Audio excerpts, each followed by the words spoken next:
Welcome to the very first installment of the RG MMA Show. This show is all things MMA, from breaking down fights to recapping past events to looking forward to some of the big fights that are coming up, as well as just all things MMA. In our very first episode, we'll be joined by Lou Finocchiaro from GambLou.com, looking to bring his expertise in MMA to our very first episode. And guys, don't forget to please gamble responsibly. This is what RG is all about. Don't forget to only bet 1 to 5% of your disposable income. And please enjoy the show. Welcome, everyone, to the very first installment of the RG MMA Show. I'm your host, the fight analyst, and with me is my man, Lou Finocchiaro. Sorry. I appreciate you joining me on the very first show here on the RG Media YouTube channel. This is a MMA show talking all things MMA, from UFC, PFL, One Championship, everything under the sun. We are here to give you in the know. We recap fights, talk betting, and all things like that. What's up, Lou? I appreciate you joining me here. How's everything going? Things are going great. We're 1 week into a week of 10 weeks of UFC fight cards. I appreciate you bringing me on, Garrett, especially. I didn't know it was your first show, but I know you've been doing this over a decade plus yourself, so it'll be good to share ideas. And I'm ready to rock and roll. We're off at one good fight card, at least over here, and now quickly it's what have you done for me lately, and we get ready for the fight card up. Yeah, it was a great fight card last night. There was a ton of finishes. We've seen a lot of mix of everything, up and coming fighters. We've seen certain contenders really kind of shine out there. I want to get your thoughts on the main event between Ian Garry and Carlos Prates. What were your expectations going into this fight? Because I know a lot of people were very high on Prates. I've seen a lot of people betting on Prates as an underdog. Me, I was actually kind of on Garry because I knew, I kind of think of things differently, right? Because there's a lot, and you're in the betting aspect of things. I don't like tailing public underdogs because of the fact that the book wants, in my mind, the book, they want you to take the public underdog, right? Because they're not going to give you free money, because a lot of people say, oh, it's free money. I've seen a ton of people, oh, this is free money. He's got a 10-fight win streak. He's knocking out everybody. But the line is also not reflecting that. Then if that was the case, then he would be the favorite in this matchup. But anyways, what do you think of the fight, and what were your expectations going in, and what do you think of both fighters after that? Well, first of all, Garrett, the timing of your first show is perfect, because coming off the last two main events, I've happened to call those events exactly as they came down. And as you know, by doing this long enough, that doesn't happen every single time. In fact, I've been struggling at mediocrity for a month or so, trying to get my approach right on my bets. I'm winning a unit 1 week and losing a unit the next week. And so you catch me good, because both of the last two main events, 3 weeks apart, Volkanovski and Lopez and Prates and Garry, to me, when I wrote about them and broke them down, they both revolved around the ability of Volkanovski and Garry to use their footwork and strike evasion. That is one of the more sophisticated traits that come to fighters who are greatly experienced. Now, Lopez is going to have way more of it now after this Volkanovski fight than he had before. And so too will Prates, even though he's 32 and older than Garry. Gary's fluidity in wrestling took Prates out of the fight, and Prates, chain smoker, cigarette, the whole bit, had not been there before, and experience matters, footwork matters. And in both cases, Garry and Volkanovski had too good of footwork. They were too fluid of foot for their opponents. So I'm looking good on those two handicaps, but it's easy talking about what happened behind you. You got to now, what have you done for me lately? But that's how I saw those fights, and they came down both in decision fashion, as I kind of expected. So I was lucky to get those two correct. Yeah, I mean, so what happens now, right? They said Ian Garry is definitely next up as the backup for Bilal Muhammad, and Jack Della Maddalena, UFC 315. So do you believe that he should be kind of next in line for a title shot, or do you think after that fight, Shavkat Rakhmonov should be in that spot? Because I mean, Gary's definitely more active. He doesn't have as much wear and tear, because it seems like every time we get Shavkat up there, he either has an injury or Bilal has an injury, and we kind of get out of stalemate. So do you expect Ian Garry to kind of leapfrog Shavkat when the JDM and Bilal fights are finally finished, or do you think Shavkat's finally going to get his share at potentially fighting for a title? This is going to be a really disappointing answer, Garrett, but I don't deal with that. The UFC has to give me the fight, and then my switch goes on. I don't get into conjecture, and I can't because I'm too wrong.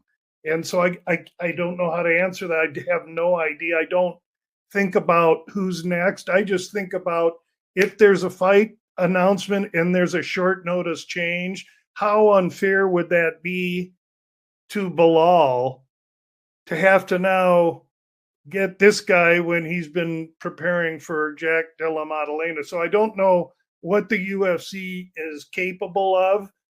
Usually if they switcheroo or have to do something, it's because they've been forced to. And so I just wait until I don't predict lines on fights either. I wait until the openers come out. I record those openers and kind of go from there. What do you expect? What should, in your mind, if you're thinking, you're in the Carlos Prates corner, their camp, their coaches, where do you think he should go from here after? I know he came up short. He looked good, in the last 2 rounds. Showed some promise that he can hang in there with the cream of the crop at 170 pounds. But where do you think he should go from here? That's a great question, but I wouldn't shy him away. I mean, he's on the cusp of being ready. And really, in that 5th round, it was Garry that was on ice skates, not Prates. So really, in defeat, and just like Lopez, in defeat, I get great respect for these kids and what they learn in the evolution of their experience. This was foundational for both of those fighters. And I wouldn't want to be the guy facing him in their next fight. I guarantee you that. Yeah, it's gonna be interesting to see where he goes from here. Maybe we can get that Jack Neal fight back. There's a litter of I think fighters. he's past Neal now. Neal's way back behind Superman's cape. He's earned his way, I think, into the upper echelon where I think his camp would be disappointed with a Neal opportunity again. He moved past that with Garry, and now whether it's good or bad, I think he's kind of segmented himself in with that top 8 or 11, and so that's who he's going to have to swim with for a while.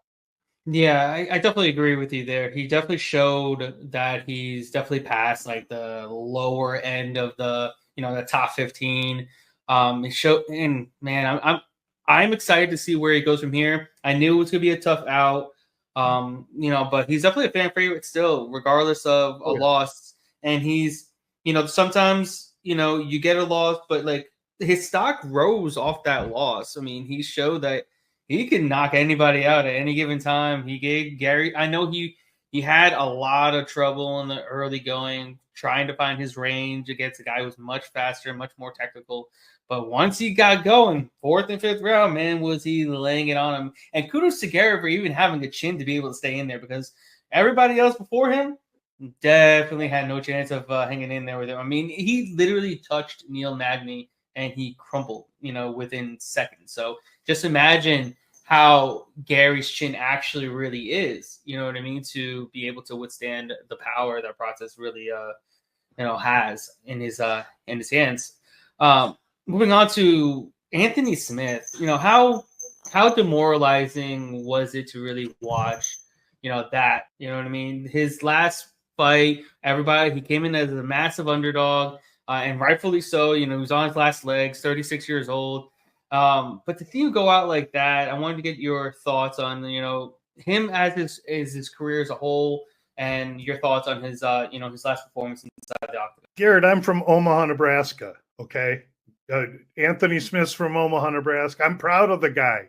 I can't tell you what an old warrior, old saddle he is. 20 years or so been professionally fighting. He's an OG, so I tip my cap to him. I'm proud as I can be for the guy. Now, I just got done telling you how acute I was in handicapping Volkanovski and Ian Garry. Let me just say this. I had Anthony Smith in his last fight, and he didn't even come ready to fight. So how about that for a seismic miss? And then I backed that one up. I had a half a unit on him on the points handicap. I thought he was going to come to fight, and he did. He just don't have it anymore. He knew it. Most of the gambling world knew it, but old GambLou didn't know it. So as good as I was with those other two, I want to disclose I miss them too. And when I do, they can be hemispheric. I'm proud of Anthony Smith, but there comes a time, and it was nice of the UFC to give a guy that sits on their desk such a nice go off. Other fighters don't get that. Yeah, it's kind of weird, right? Because there's some fighters that get the send off, and rightfully so. Anthony Smith, I mean, he's been in there with the best of the best. He's fought for a title, but he hasn't won anything of worthwhile. But they were able to give him the send off that I feel like a lot of these fighters should. But then you have other guys that have been there for a while and they don't get the send off. So it's kind of odd how they pick and choose who they want. Like Michelle Waterson got a send off, which to me personally, yeah, she's been in there for a while. It's kind of odd. But it is what it is. I think Andy Smith is definitely one of them that should have gotten the send off that he did. It just sucks to see him go out the way he did. His the wear and tear really took him in very fast, and it kind of just threw. Then Father Time, like he said, was undefeated and always will be. When it comes to the rest of the card, did anybody else really stand out to you? Me personally, the one that really stood out to me, obviously, was Randy Brown. Randy Brown. That one-hitter quitter was a thing of beauty. It's got to be, I think by the end of this year, that's got to be top 5 knockout of the year. What are your thoughts? Well, I don't know how to comment on that, but I was surely impressed by his complete focus and the chip on his shoulder that he arrived to this fight on. This kid Dalby, this Viking, is no easy match, man. I mean, he came ready to go, and he brought it. And it took that Randy Brown to make this Dalby look like he did. But you're right. That's a dangerous, mean Randy Brown right there. And if you get him on a night where he brings that, good luck, because that's one bad hombre. I mean, they made him open his UFC career, I think was a short notice Luque fight. And yeah, he got exposed a little bit, but from there to where what we saw last night, I totally agree with you. Randy Brown, somebody better watch out for that young. He actually called out Jeff Neal. What do you think about that matchup? How do you kind of see that going? I see that as an extremely favorable matchup for Randy Brown. Extremely favorable because of his length and his feet. Neal's going to have to forge forward to try and find range, and for that reason, I see it. Jeff Neal is maybe a more fluid striker than the Viking, but I see the outcome being similar. Yeah, and then you also talk about Jeff Neal has definitely gone through a ton of injuries over the last few years, and I think Randy Brown is soaring right now. At his weight class, I think he's definitely got potential to crack the top 15 and kind of go from there. He deserves a top 15 matchup next, and I think that Neal fight really surfaces him well, and I think that is the right matchup, and it's definitely going to put eyes on both of them, and both of those guys are going to come in and kind of throw down. They're both knockout artists. They're both going to put on an entertaining fight, and it's definitely a fight that I'm hoping once Jeff Neal is healthy and available will take. And the UFC matchmakers will put it together. We'll see. Yeah, I mean, does Randy Brown want that fight now? Again, is Jeff Neal ranked? Randy Brown wants a rank. Yeah, no, Randy Brown called out Jeff Neal in interviews post-fight. So that's the fight that he wants. And he said he's been calling him out for a very long time now. And I'd want it that's still too a fight if that I he was. wants. I'd want Yeah. it too if I was Randy Brown.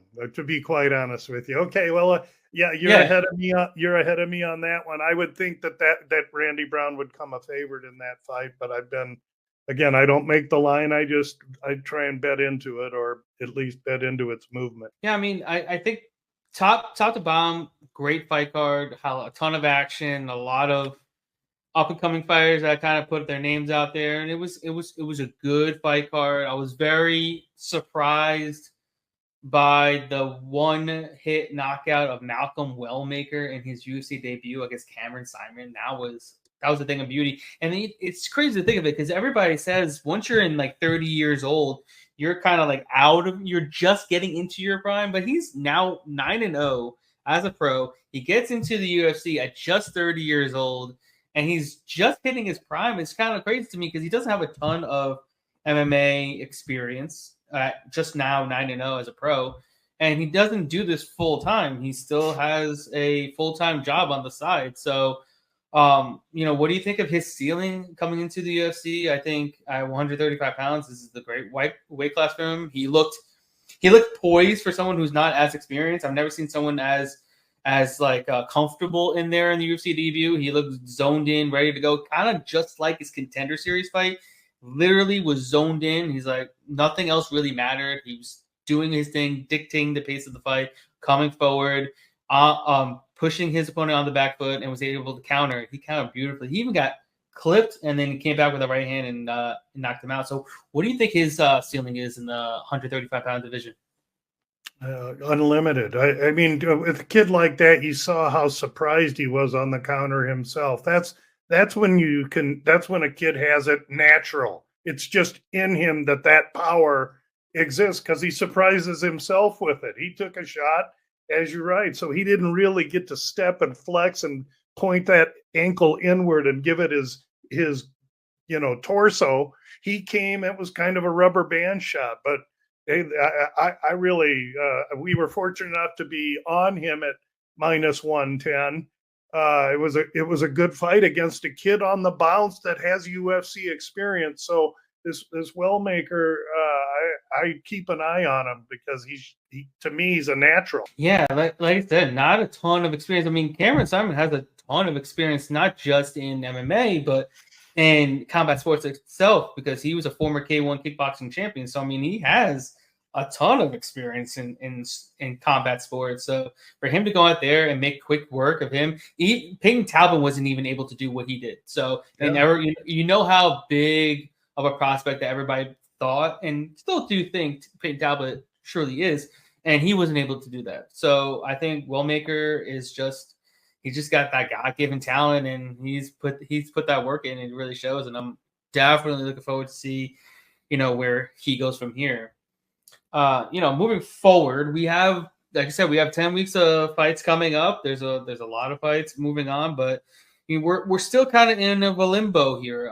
International Fight Week is just 3 months away, and there's been so many speculations of what's going to happen. Jon Jones and Tom Aspinall were supposed to headline, and now supposedly that's fallen through. Then you have, Dricus Du Plessis was supposed to take on Hamza Chimaev, but that didn't happen either. They're saying that's going to happen on a later date.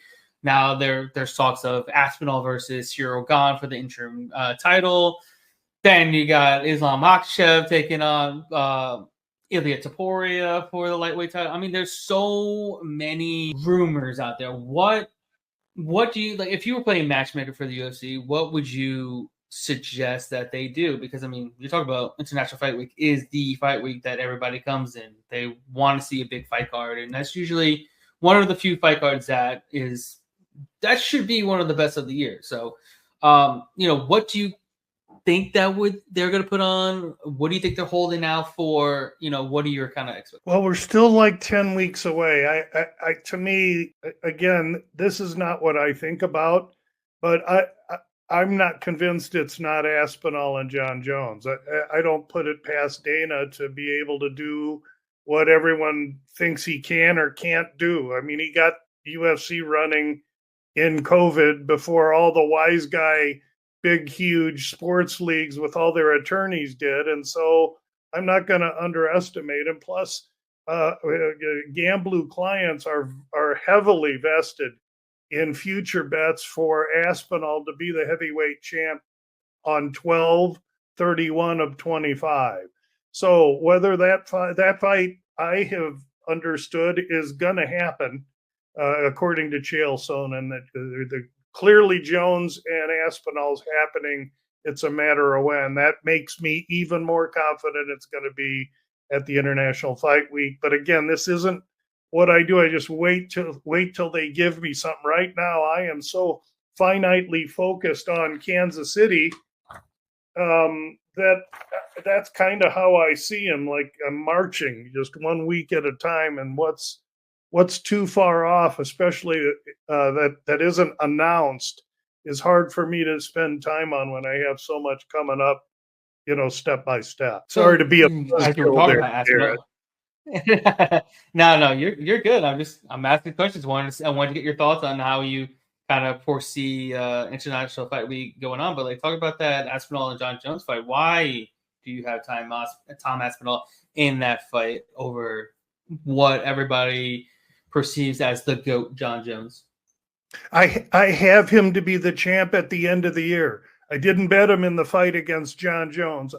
So I don't believe the fight against Jon Jones ever comes down, because I always have maintained that Jon Jones is a smart man and wants to ride off with his legacy and not be tarnished. Because if he comes back, he's going to get beat. Why is he going to get beat? Because of his age. And let's not forget, Jon Jones is the GOAT of the light heavyweight division, people. He because he is more mature and is so athletic and so gifted at fighting and wrestling that he can beat Cyril Gane and a bunch of these posers that are heavyweight. But this kid Aspinall, different animal now. He's young and he's a legit heavyweight fighter.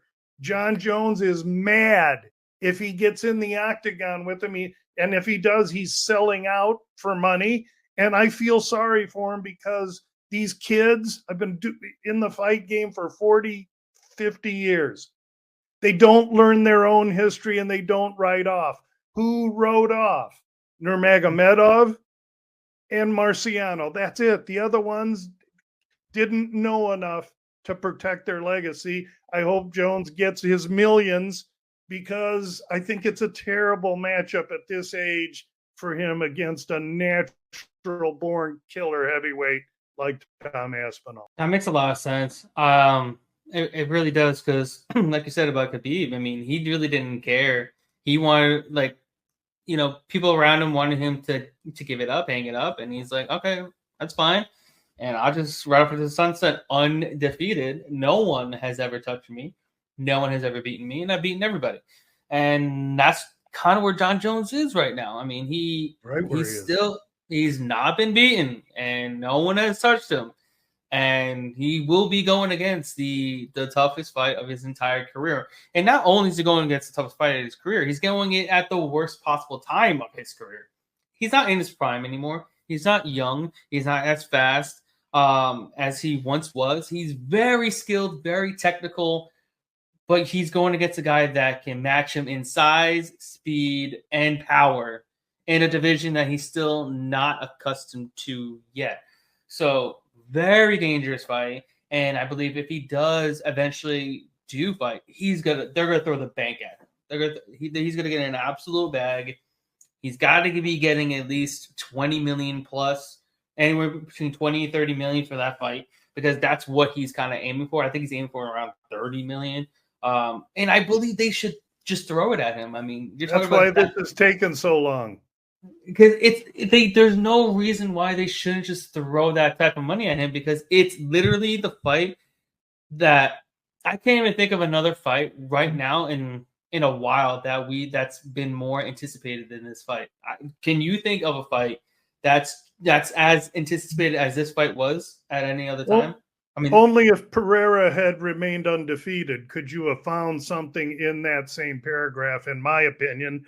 but he wasn't. So now, and Ankalaev ain't it. So no, to answer your question, no, this is the needle mover, and Dana knows it, and Jon Jones knows it.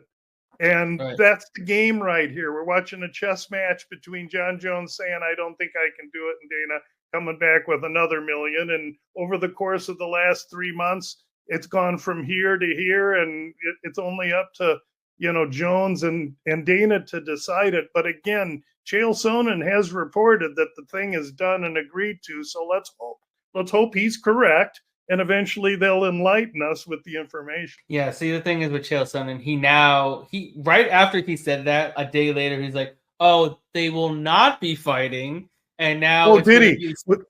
Yeah, he said. Oh, he retracted that. Yeah. Oh, well, then if that's the case, then my original theory still stands. Jon Jones, please think of, you're the GOAT now above Khabib. Yeah. If he retires and rides off, he is the GOAT above Khabib. And if he gets beat, he's just some other bum that never learned his own history. Please, Jon Jones, don't do it. I like Jon Jones. I've won an awful lot of money on Mr. Jon Jones. I got nothing but respect for the kid, but right off, you don't need it. You'll let your legacy work for you, please. I guess it really just depends on whether he just wants that humongous bag of cash that they're going to be throwing to him or not. I agree. It's a cash thing, Garrett. No question about it. And I just hope that, to me, if I was his buddy, I'd tell him there's no amount of money for that. There really isn't. But again, so far, no one from Albuquerque or the Jones camp has called GambLou headquarters and asked my opinion. So, what am I going to do? Yeah, it's just interesting because it's going to come down to money or legacy. Which one do you really care about the most? Do you want to go down as the greatest MMA fighter to ever live? But the thing is, I feel like even if he does do that, I feel like he's still going to be a little bit tarnished because of the fact that this fight never came to fruition. Like, a lot of people are going to give him, oh, he just ran away. He didn't want to take the L. Aspinall was ready. He was going to beat him. And I feel like his legacy is going to be even more tarnished because people will call him a duck, like they are right now. They're calling him a duck. I would say, with all due respect, that anyone that makes that claim has not done their due diligence and has no understanding of the position of Jones and what he has to lose. This is a fight that the savvy would tell him not to take. He has no business taking this fight. You want to give me Aspinall against Jon Jones in his prime? Well, now we're talking a different thing, but this is an old Jones that has no business fighting a natural heavyweight, and he's not going to be tarnished by me if he steps away. He's going to be exalted for being and maintaining his position as the GOAT. Those are my feelings. But imagine, like, he's been a champion for so long. You know what I mean? You know how crazy that is? I mean, he's the longest reigning champion to ever live in the UFC. He's never lost his belt in any weight class. In two divisions. You're right. Never. He's never lost a fight, never lost a belt. He's maintained a belt for as long as I've been a fan of the sport, pretty much. And it's just insane. And like you said, I mean, everybody has their reasons as to whether they want to go forth with this, but it's hard to really fault him if he just wanted to hang it up and call himself the greatest of all time. And there's no way you cannot call him that because he just decided he didn't want this fight.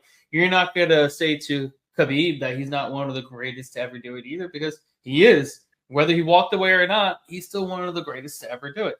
And I think the same way for Jon Jones. And it's a fight that everybody wants to see. And I feel like everybody's going to be very, very disappointed if we don't see it happen.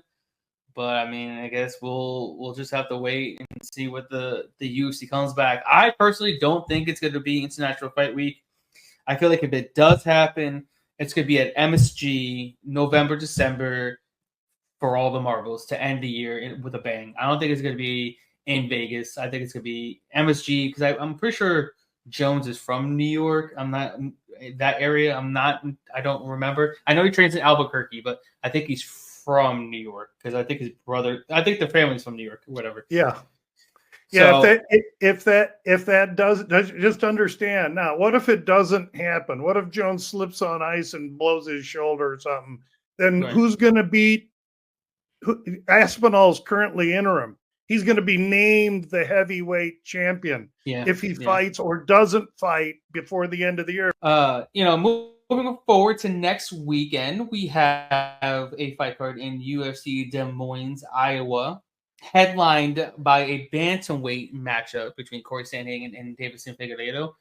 What are your thoughts on that? Corey Sandhagen is a massive minus 410 favorite from what I've seen right now, and Figueiredo is a plus 320 underdog. How do you see that fight going? Do you think the line is accurate? Do you see any kind of value on either side?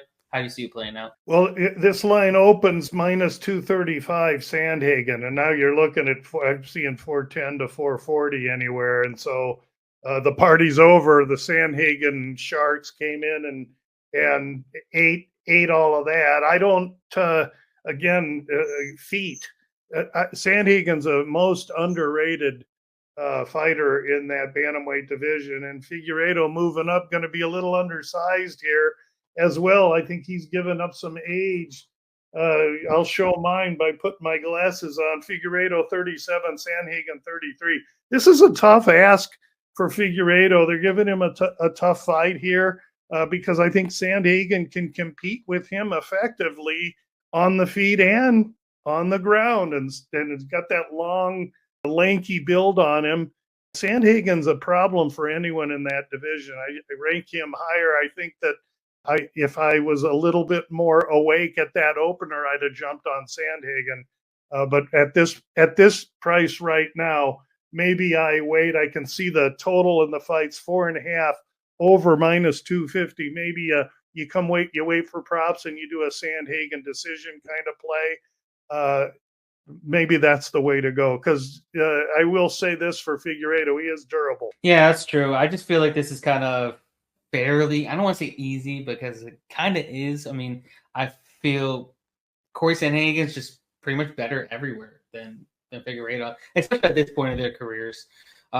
Corey's been snubbed numerous times, so maybe, just maybe, he gets a title shot finally after this win. I mean, they just don't want to give Corey Sandhagen a title shot for some odd reason. But maybe if he goes out there, puts it on Figueiredo, hopefully puts him away. I highly doubt it. He could get a title shot because he's one of the most deserving guys to get a title shot. Unlike Sean O'Malley just getting in there because of name value. I'm not sure why. I guess they just didn't have anybody else. Money. Yeah, of course. Money talks. Right. I mean, but the thing is, like, Sean O'Malley's really been on the DLs ever since taking his L. So he's not even much in the limelight right now. So is that really, do you think Merab and O'Malley really going to amount to such an abundance amount of money in that UFC 316 fight card that it was like a no-brainer for the UFC to put together? Garrett, I live in Phoenix. I go to the lab all the time to watch sparring and gain information. I'm friends with that gym, though I don't interface or talk with any of the fighters. I'm there all the time when they're training. And what I would say to you from my perspective on this is that the UFC needs O'Malley. They need O'Malley to win. And I think if he doesn't win, I don't know if we'll ever see him again. Sorry, I think you just was chopping up a little bit there. Yeah, that chopped up a little. I'll repeat that. Okay, no, you're good. I think that the UFC needs O'Malley. O'Malley needs the UFC. It's a business partnership based on O'Malley popularity, and if he doesn't win this fight, I worry about his longevity as a UFC fighter. Man, that's it. Kind of sucks because like he got fast tracked to the title, right? And he brought a lot of eyes, and he was very entertaining. But then you're giving him the worst possible matchup in his first title defense in Merab Dvalishvili. Like there was no way he was gonna beat him in that fight because his biggest weakness was his grappling, and Merab's grappling is bar none probably the best in the entire division. So and I can't fathom that O'Malley has gotten better in just this short amount of time to be able to hopefully land a kill shot before Merab just kind of takes him for a ride for 25 minutes. Do you think it's going to be anything different? Yeah, I think O'Malley was compromised with some injury. I don't think it. I know it. I also know that for the last 7 years plus, he's worked doggedly on his grappling and wrestling with Javi Mendez, Taquino. And they do it behind closed doors, and they don't want anyone to see it. And so I believe O'Malley has way more grappling than what we saw in the first Dvalishvili fight. Okay, now that being said, does he have enough to effectively compete against Merab in that capacity? That remains to be seen. I know the UFC hopes so. Again, this is a potential bell cow for the UFC, and they're going to give it every chance to work. And if it doesn't work, they're going to have to go from there. And another thing, when O'Malley got Merab as his title defense, there was Umar and there were others, but the UFC gave him Dvalishvili because Dvalishvili was on paper or seemingly the best matchup for O'Malley to win one before they gave him to the Killers, and he couldn't pass that test. So there's a lot of intrigue in this rematch fight. I think O'Malley shows better in this second fight. How much better, I don't know. We have time before we have to actually handicap it and make an opinion, but that there's got to be a line out on that, and Merab's got to be a minus 300. I'm certain of it. Yeah, I believe. I mean, it was a while back. I believe last I saw he was at least minus 250 or minus 275, something like that. And I'm sure by time June comes around, he should be around the minus 325. I'm just guessing. Yeah, I'm looking right now at Bet Online. Bet Online, Merab's minus 275. You're spot on, Garrett. Right on. Yeah. Yeah, I mean, and we're going to expect more money to come in on Merab within the coming weeks for sure, because just how it goes with the betting public. But like you said, I do expect it to be a little bit. I think a lot different. I don't expect Merab to just lay on him like he did, but I'm just hoping it's a more competitive fight, and I'm looking forward to see what O'Malley has been able to do to kind of correct his wrongs and just got to get better and get after Merab. I'm looking forward to it. I know a lot of people are just like, oh, well, it's just a rematch. Same thing's gonna happen. There's nothing different. But you never know. Not all rematches are the same. Not all rematches come with the same outcome. So we'll see what happens. That starts the summer, UFC 316 in June, before we get to International Fight Week. Talking about UFC Des Moines, another good fight. It's the co-main event between Rainier, De Ritter, and Bo Nickal. I mean, surprisingly, Nickal is like a minus 278 favorite. I thought he would be a little bit of a bigger favorite. I guess they're giving a lot of they feel like this is the toughest fight of Nickal's career, which I do believe it is. But what do you think of this matchup, and do you think the line is correct? Do you think Nickal should be a bigger favorite, or the line should be closer? This line open Nickal minus 218. At open, we took it. And he's leg 2 of a parlay where we now own Nickal as a plus price. But what's most important is that he opened at 218 and we took him at 218 because now he's 265 or thereabouts. So to answer your question, I think the line was correct at open. As we're seeing money come in on Nickal, I also believe that I lean to his skills. I've learned that world-class American wrestling and world-class Dagestani wrestling is the foundation by which it beats everything. Now, sometimes you got to teach those wrestlers how to evade strikes and how to strike. but this Bo Nickal has been a pedigreed winner since he was born at every level of everything he's ever done. And I don't know how you not take him against a guy in De Ridder that's going to be bigger, no question. He's older, but he's going to have some reach, but they're going to grapple. So this is going to be a wrestler against a world-class grappling Netherlands savant. I can't wait to watch this fight. I love to watch two guys stand and trade, but I'll love watching this fight here too, because you've got two guys committed to their craft and they're going to try and beat the other at their strength. I think it's a fascinating fight, but I do lean to Nickal. And I would tell you, if you're listening now, the price is not the same.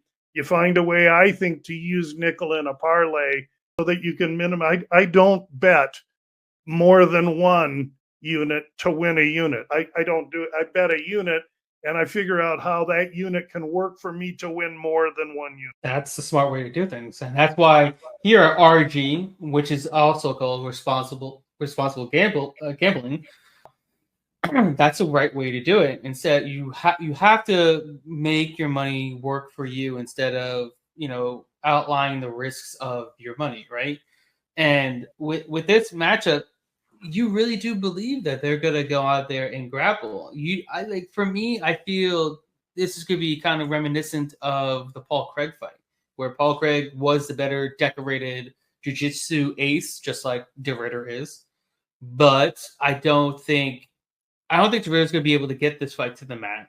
And I think Nickal is by far the better striker. We've seen Mearshart absolutely tee off on De Ridder on the feet. So I mean, if this fight stays on the feet, I think it's Nickal all day. I think he can actually get a knockout. He's got a very powerful 1-2 on the feet, and his striking has progressed through every single fight.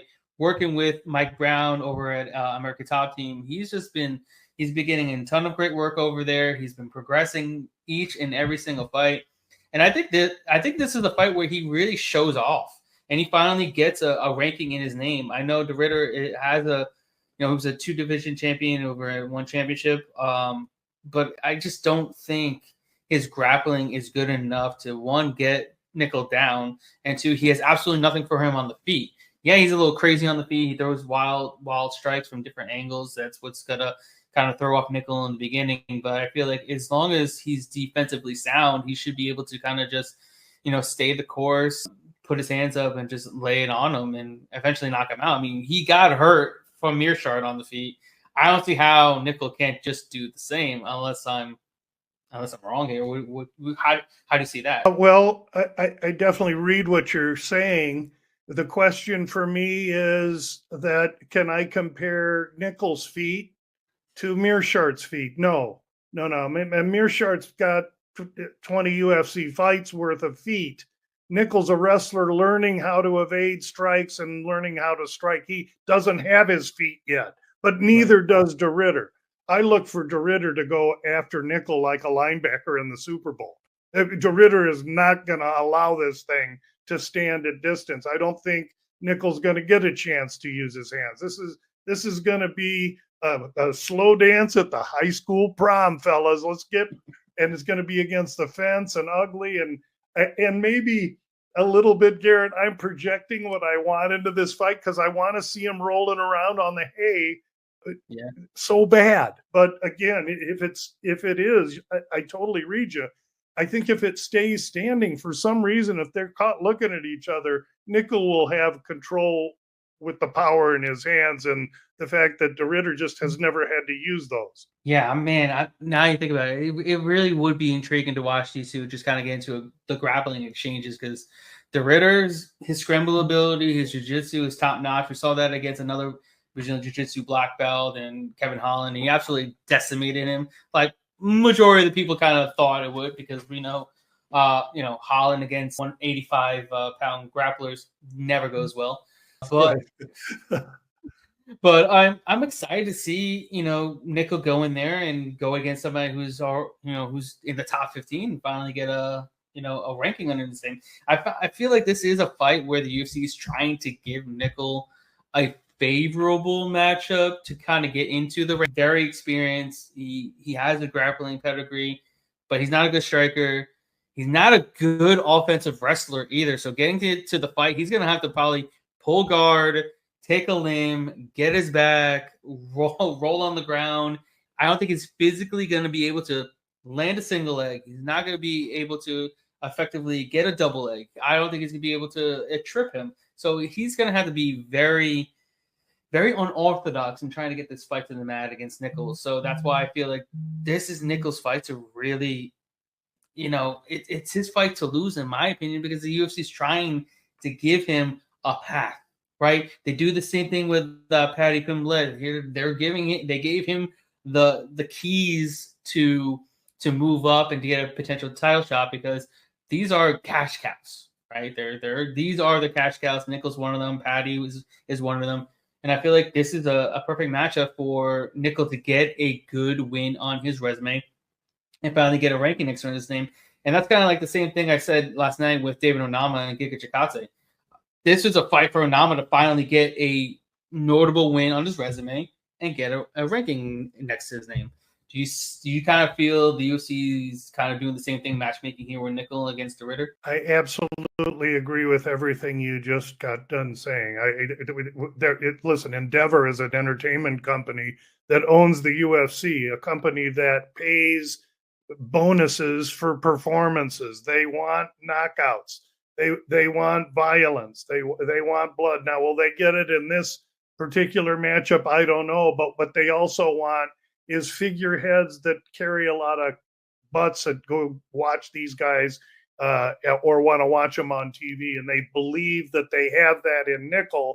And so, yes, I agree with you that they're giving him the most favorable big viewing matchup that they can to propel him up and give him one more fight before he has to actually go prove it against these well-rounded killers that are the top 10 in that division. Yeah, I'm like I said, I'm looking forward to next week. I'm looking forward to the next 10 weeks full of fights. We don't get weeks off anymore. If we do, it's like 1 week at a time until the end of the year, where we have like about 3-4 weeks of no fights, which is kind of gets a little jittery. We get itchy, for some fights. But with the UFC, they're just they're one after another. So we can't be mad at the quality that they're giving us, because they're giving us so much. And sometimes the quality on paper doesn't look all that great until you watch it and you see guys getting knocked out, submitted, and we see a ton of finishes. So I'm happy there's a ton of fights coming up. I'm happy that we're in a time where UFC is so mainstream that we get fights every weekend. And then PFL's next weekend too. The last PFL tournament before the semifinals. I'm looking forward to that. So I feel like a lot of people saying we're at a time where we're in a recession when it comes to quality of fights, but I feel like we're just kind of getting started.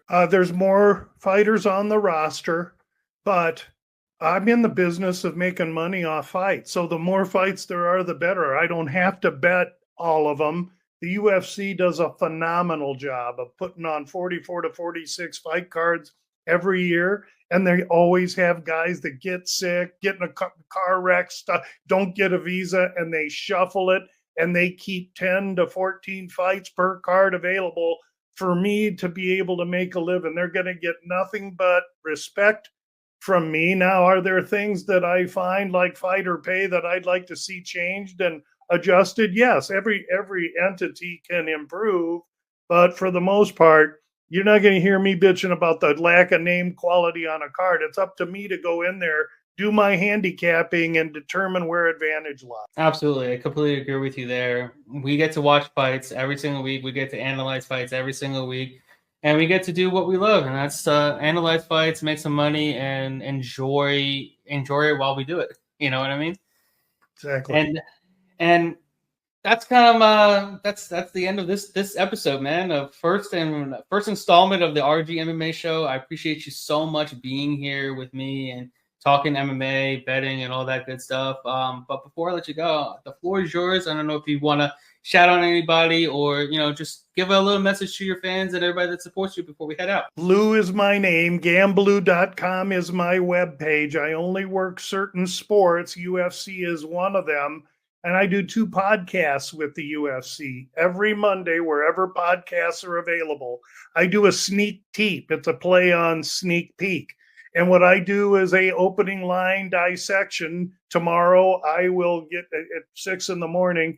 I will go through about a 9 to 10 minute podcast with 6 or 7 of the main fights for Des Moines, where they opened, what the movement's been, and some thoughts on each. That's every week there's a UFC fight. Then on Friday, there's the Bout Business podcast. Those are my final releases, and those are available only at GambLou.com, my webpage. GambLou.com is the one-stop shop. You can find out anything you need to about me, how to contact me, etc. I also want to just say thanks to Garrett. The fight game is getting rife with brilliant young handicappers that started just like I did on their own because they loved it and are growing into something. Garrett's doing great work. Thank you for having me on. I'm happy to contribute in any way, brother.